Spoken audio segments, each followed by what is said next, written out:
আসসালামু আলাইকুম virtual viewers, সবাই কেমন আছেন? নিশ্চয়ই খুব ভালো আছেন।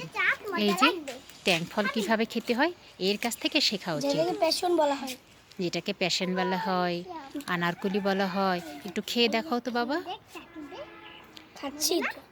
কেমন লাগছে? তুমি একটু টেস্টটা বলো। অনেক ভালো, অনেক মজাদার। এটা আমি করেছি কি, রেসিপিটা হচ্ছে এর মধ্যে এটা জাস্ট কেটে এটা অর্ধেক করে, এটা ছোলা অর্ধেক করে যে চামিচ বানিয়েছি, আর তারপরে এর মধ্যে অ্যাড করেছি শুধু লবণ আর চিনি। মাত্র এই দুটো উপকরণ দিয়ে আপনারা তৈরি করে ফেলতে পারবেন ব্রাজিলের সেই ঐতিহ্যবাহী বিখ্যাত প্যাশন ফল।